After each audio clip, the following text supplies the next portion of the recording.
I grew up with 6 brothers and sisters.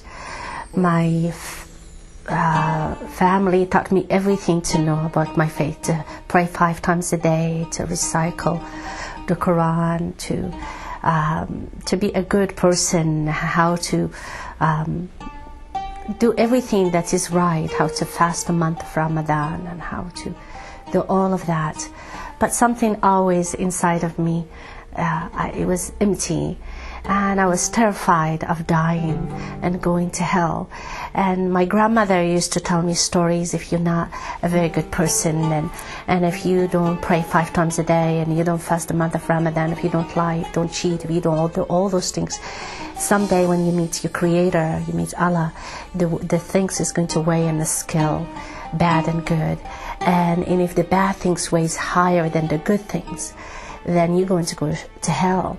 And I was terrified of what's hell, going to be burned like fire. And that was always a fear inside of me. I didn't want it to die. When I was 16, I was fixed with a man from my country. He was a Muslim who came to look for a bride. And he asked for my hand, and my family arranged the marriage. And 2 weeks later, I had a huge wedding. 2 months later, the man who promised me a wonderful life, he promised me a moon, he ripped that everything away, and he started abusing me emotionally in the beginning. I felt empty, and I felt alone, and not having no one, leaving everything behind. I started searching for something bigger than me. I thought maybe I'd been a bad person, and that Allah is mad at me, and I'm going to go back, and I'm going to really search for my faith. And I started wearing the hijab and praying 5 times a day, and wanted really to have God maybe not to be angry with me, not to be so far away from me. The more I seek my faith, and the more I prayed, and the more things start going bad to worse. And then one day I was pregnant with my son. I met this girl in the city bus. Her name was Robin, and she reached out to me immediately. She just started talking to me, not immediately about Christ, but just being my friend. I was really desperate to have a friend. And then I found out that she was a Christian, and she telling me about this Jesus and how much he loves me and how much he cares about me, and that he died for me on the cross.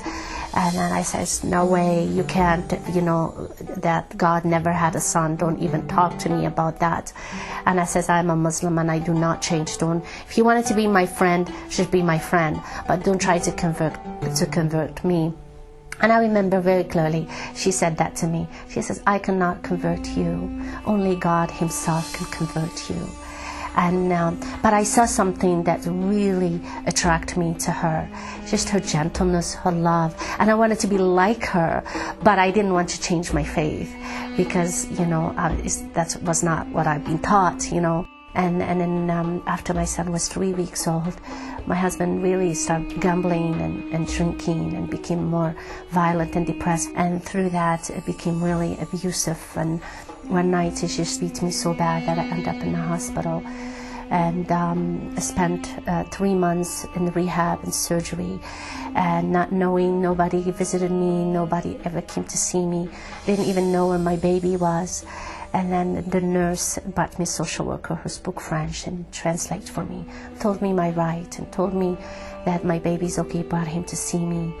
And then after a while I was in the hospital, I phoned Robin, and I says, Robin, would you come and help me? And she says, I'll be right there. She was there in 4 hours. She didn't even own a car. She borrowed a car. And Robin helped me, and she, when I did get out from the hospital, I moved with her.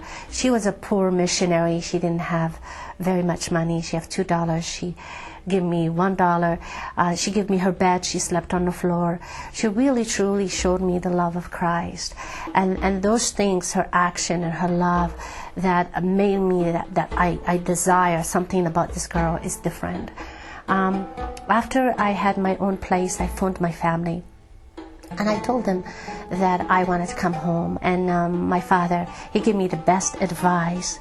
I think now, but at that time it was the worst advice a teenager can hear. He says, why don't you make a life for yourself and stay and study, and you can't come home. It's a shame for women to be divorced, to have a child. What are you going to do? And I felt so rejected and so alone. I drank some bottle of pills of painkillers that I had left over, and I tried to commit suicide. I lay down in the couch, and Robin, she felt this urge from God. She should come and visit me immediately. And then she came and she saved my life. And I went to the hospital, and they pumped my stomach, and then the psychiatrist came to help me, but he didn't speak French, and he didn't know how to help me. But Robin brought me a Bible in jail, and she brought it to me, and she told me about this Jesus, because so many times, twice, that she's been praying for me, and the church has been praying for me, and this God have saved my life, and He's been, answering her prayer. And I thought, wow, I do need to know. Like, it was an interest for me to know about this Jesus, start reading the Bible. And then after I get out from the hospital, I had this phone bill, very expensive, and I didn't know how to pay it. And I remember I didn't tell anything to Robin. I went to school, dropped my son at the daycare, waiting in the city, in the city bus. And I said, hey, you, I was playing games with God. Hey, you, the God of Robin. She says you answer these prayers. If you are a true God, give me some money, and I would believe in you. And 5 minutes later, I found an envelope with $500 in it. And I was start shaking, and I started